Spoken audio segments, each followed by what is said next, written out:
Bismillahirrahmanirrahim. Assalamualaikum warahmatullahi wabarakatuh.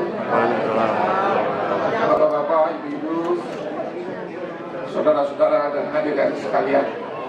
Pertama-tama izinkanlah saya ingin memperkenalkan diri. Nama saya adalah Gulfan Afiru, biasa dipanggil cukup Gulfan. Saya adalah pejabat konsuler KBRI di London. Saya baru datang 2 bulan yang lalu, dan ini adalah kesempatan pertama saya ketemu dengan masyarakat Indonesia yang ada di Birmingham.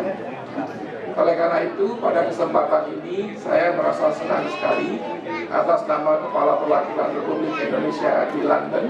Kami mengucapkan terima kasih dan penghargaan yang sebesar-besarnya kepada panitia, kepada bapak-bapak, ibu-ibu yang telah berkenan hadir pada kesempatan acara yang dilaksanakan oleh Kibar pada hari ini.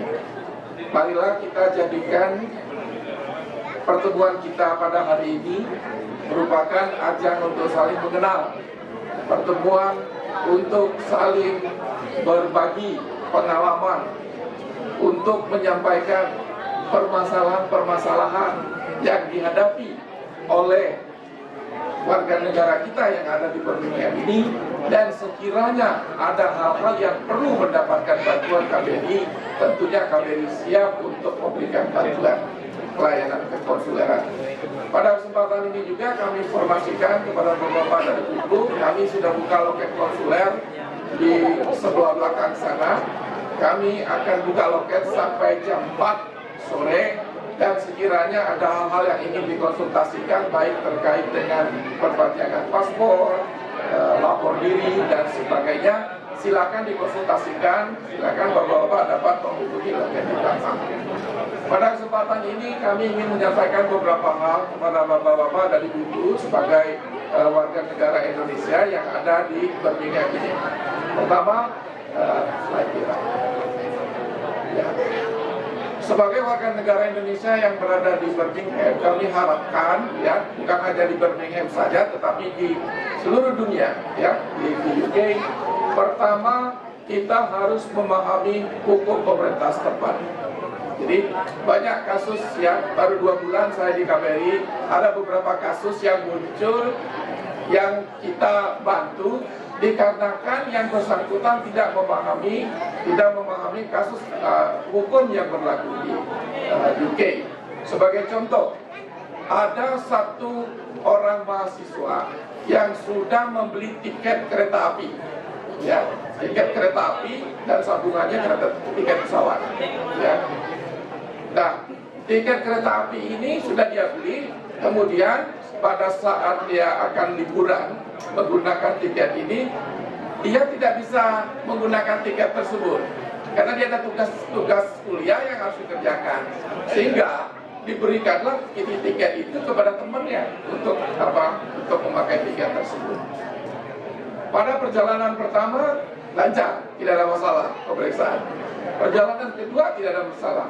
Permasalahannya muncul pada saat perjalanan yang ketiga. Pada saat diperiksa nama yang tertera di tiket sama dengan nama yang ID-nya itu tidak sama, sehingga menjadi kasus. Sekarang kasusnya sudah dibawa ke ranah hukum, ya. Kita sudah intervensi, KBRI tidak bisa intervensi karena ini menyangkut ranah hukum.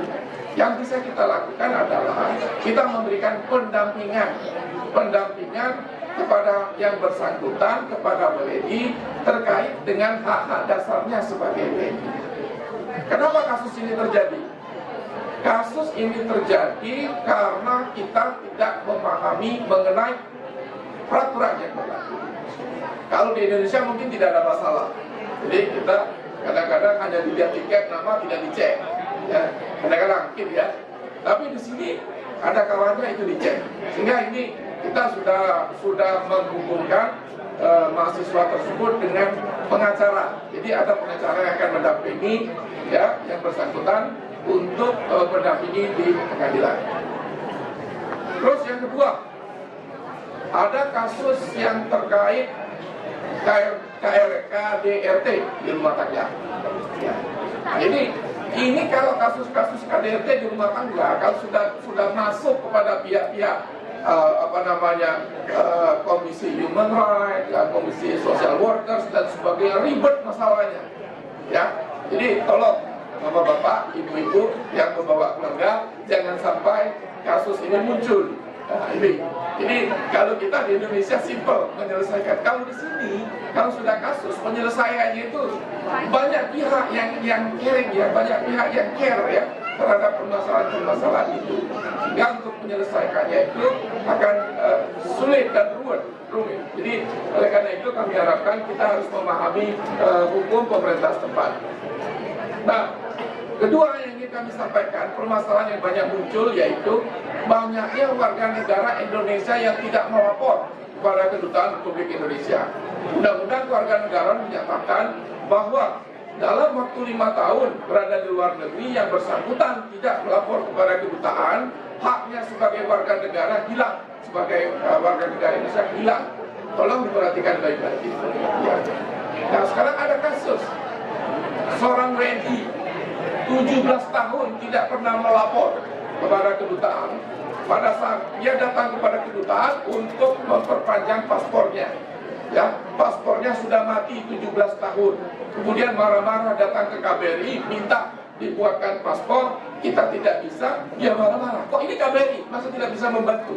Ya. Jadi ada undang-undang yang harus kita patuhi, ada peraturan hukum, ada tata kelola negara yang harus kita pahami bersama.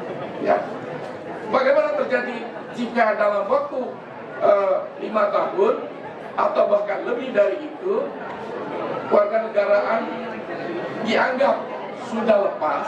Bagaimana proses untuk memulihkannya? Kita harus mendapatkan persetujuan dari Menteri Kehakiman dan Menteri HAM dan Kehakiman. Jadi kami sudah sampaikan di Jakarta. Jadi tolong bapak-bapak dan ibu-ibu, kalau berada di luar negeri, tolong kalau ada waktu ke London mampir. Sekarang kalau tidak sempat mampir kan bisa online, ya, bisa online. Nanti ada waktu tinggal ditempel di KBRI. Itu tolong diperhatikan. Terus yang ketiga, kami harapkan Bapak dan Ibu menjalin komunikasi dengan sesama WNI. Fakta menyatakan bahwa warga negara Indonesia sudah tersebar di seluruh dunia. Ya. Di Inggris ini di mana-mana banyak, bahkan di Birmingham ini mungkin lebih banyak dari ini, karena kan ini kan hanya sempat datang pada saat hari ini. Tapi begitu terjadi kecelakaan pesawat, begitu terjadi serangan terorisme di suatu negara, begitu terjadi bencana alam, begitu terjadi tabrakan kereta, bis terbalik dan sebagainya, apa yang ditanyakan komunitas di dalam negeri? Wartawan di dalam negeri, media-media di dalam negeri, bahkan menteri, presiden menanyakan apa pertanyaan yang ditujukan kepada KBRI ini. Ada nggak warga negara Indonesia yang menjadi korban? Begitu terjadi serangan teroris beberapa waktu yang lalu di Westminster, kita di KBRI kelabakan karena pertanyaan media demikian dahsyat, pertanyaan dari presiden, menteri dan sebagainya. Ada nggak WNI yang menjadi korban? Itu menandakan apa? Perhatian terhadap perlindungan WNI di luar negeri itu menjadi prioritas pemerintah. Nah, oleh karena itu, pada kesempatan ini kami menghimbau kepada bapak-bapak dan ibu-ibu, tolong jalin erat komunikasi antara kita sesama kita. Kami adalah perpanjangan tangan pemerintah yang ada di London. Dalam kasus-kasus tertentu tangan kami akan sulit sampai ke sini. Informasi kami akan sulit sampai ke sini. Oleh karena itu, bapak-bapak yang ada di sini, kita harapkan kalau terjadi apa-apa di sini, ledakan dan sebagainya, tolong bantu saling informasi. Ada nggak warga kita? Kalau ada warga kita yang menjadi korban, tolong segera lapor kepada kami. Jadi inilah kadang-kadang kalau keterlambatan kita, ya, KBRI jauh, kita tidak punya agent. Nah, kami harapkan bapak-bapak dan ibu-ibu sebagai agent kita, sebagai perpanjangan tangan kita. Oleh karena itu tolong bantu, saling berkomunikasi. Bila perlu forum-forum seperti ini sering dilaksanakan. Jadi kalau ada WNI yang ada masalah, yang sakit dan sebagainya, memerlukan surat keterangan dan sebagainya, tolong segera hubungi kami. Dan alangkah baiknya sekiranya di dalam forum-forum seperti ini ditunjuk 2-3 orang sebagai kontak point ya, untuk bisa berkomunikasi dengan KBRI. Kalau ada permasalahan-permasalahan BNI yang tidak bisa terpecahkan di tingkat kumpulan ini, sampaikan kepada KBRI dan kita akan bantu mencari untuk menyampaikan solusi. Nah, ini penting bagi kita semua, sehingga kepentingan-kepentingan kita semua sebagai warga negara Indonesia bisa terayomi oleh KBRI. Next slide.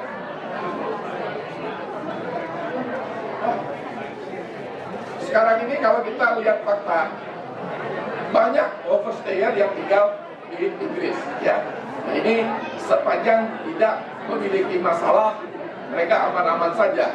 Tetapi begitu memiliki masalah, tertangkap oleh aparat, resikonya hanya satu, dipulangkan ya.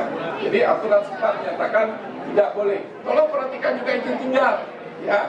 Bapak-bapak ada di Bibo, kalau izin tinggalnya sudah selesai, tolong diperpanjang. Ini penting ya. Kemudian, nah ini tadi yang saya sampaikan.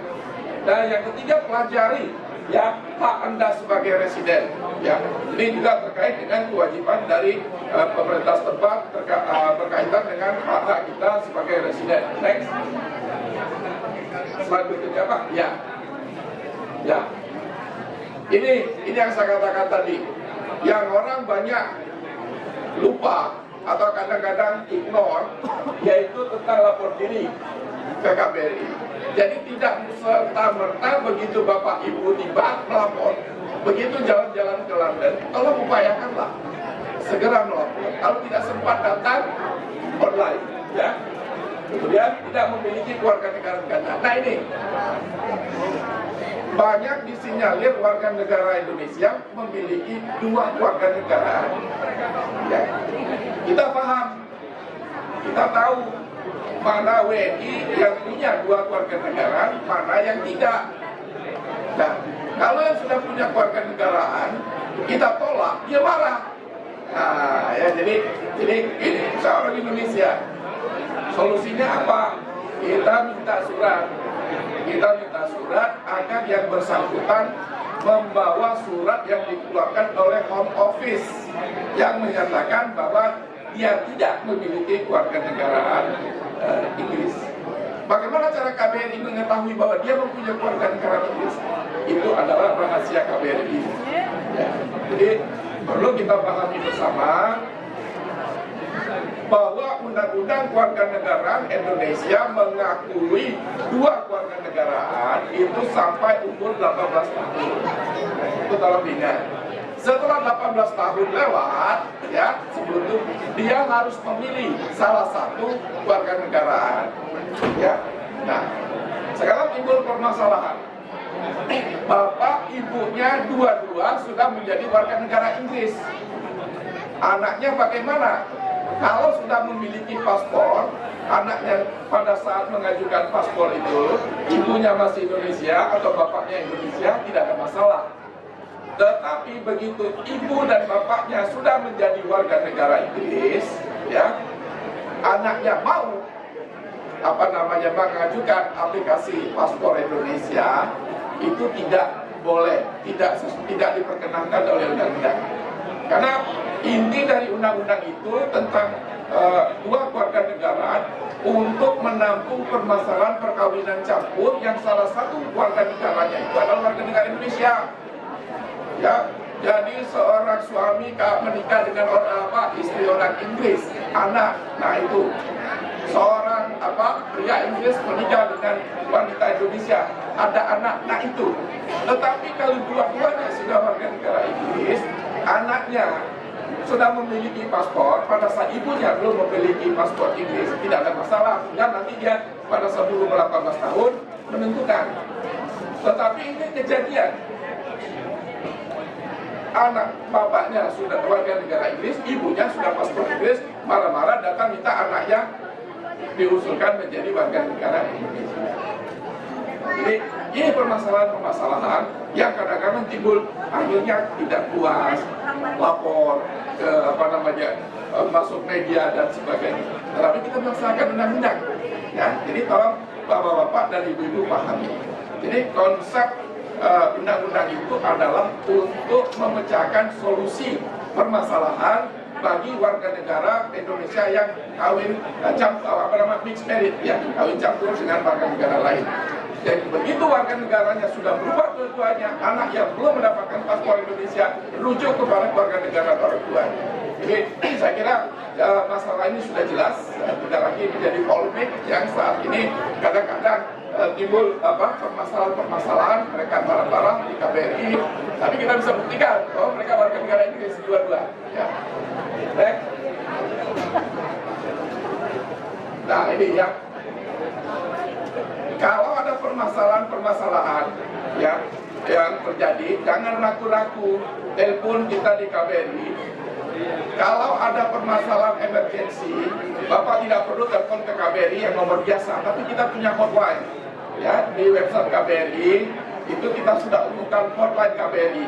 Jadi untuk kasus-kasus yang benar-benar emergensi yang memerlukan pertolongan secepat mungkin, tolong hubungi telepon hotline. Tetapi ya jangan telepon nomor hotline, Pak, perpanjangan paspor berapa hari, ya itu jangan, cukup di nomor telepon langsung aja ke konsuler, ya. Satu hal yang ingin saya sampaikan lagi kepada bapak-bapak dan ibu-ibu, kita di KBRI dalam waktu dekat akan menerapkan sistem pelayanan yang paperless. Ya. Jadi semua untuk aplikasi paspor, semua untuk aplikasi visa, kita akan online kan. Jadi bapak-bapak dan ibu-ibu tidak lagi perlu seperti ngisi di belakang itu, ngisi begitu sampai di KBRI. Begitu bapak punya rencana ke KBRI untuk mengisi untuk mengajukan aplikasi paspor atau visa bagi orang asing, mereka bisa ngisi online. Nah, nanti bapak bisa print itu dokumen yang isi online, nanti datang bawa ke KBRI, tinggal membawa syarat-syarat yang lain, paspornya, dan surat-surat keterangan lain. Ya, jadi waktu tunggu atau waktu berada di KBRI semakin singkat. Tidak seperti selama ini, waktu tunggu bisa 1 jam. Jadi bapak sendiri kan mungkin harus kembali keretanya, jadwalnya dan sebagainya. Belum lagi waktu antrinya, ya. Jadi kita akan paperless seperti itu. Tapi sekarang infrastrukturnya sedang kita siapkan, program aplikasinya sedang kita siapkan. Kita harapkan dalam bulan Juli itu sudah bisa jalan, ya. Nah kemudian surat keterangan. Kan banyak di antara bapak-bapak ini yang lagi karya siswa. Saya sering mendapatkan permintaan untuk dibuatkan surat rekomendasi membuat untuk visa Schengen. Nah, sekarang ini bapak nanti kita akan online kan juga. Kita masukkan bapak aplikasi visa di situ, ya. Nanti nomor paspornya dan sebagainya, sistemnya kita buat. Begitu bapak nggak perlu lagi kirim surat. Sudah diisi itu semua, scan dokumennya, satu sana kita cek, benar, kita kirim, kita tanda tangan, kirim balik, nah selesai. Jadi tidak perlu lagi datang-datang main surat kunjuran. Nah itu kedepannya seperti itu. Nah sekarang kami tim IT KBRI saat ini sedang menyusun konsep seperti itu, pelayanan yang paperless. Dan kalau ada bapak-bapak yang juga ahli IT, kami akan senang hati. Jangan senang hati untuk bapak bergabung, memberikan asistensi atau membantu kawan-kawan tim IT di KBRI. Saya kira mungkin itu saja yang bisa saya sampaikan. Lebih kurang mohon maaf. Saya kira akan lebih baik kalau ada saya mendengar keluhan-keluhan dari bapak-bapak dan ibu-ibu di sini terkait dengan kira-kira apa yang perlu kita perbaiki, khususnya terkait layanan konsuler. Demikian lebih dan kurang mohon maaf. Wassalamualaikum warahmatullahi wabarakatuh.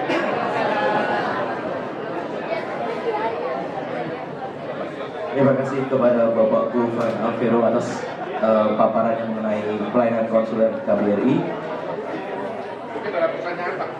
Apakah ada, silakan jika ada para jamaah yang ingin menanyakan mengenai pelayanan konsuler ataupun hal-hal yang terkait dengan KBRI, dipersilakan. Dengan senang hati. Saya kira sudah jelas ya Pak ya. Tidak perlu ada lagi kalau misalnya ada yang ingin ditanyakan, silakan hubungan kami baik di kantor, konsuler maupun di hotline. Ya. Terima kasih Bapak.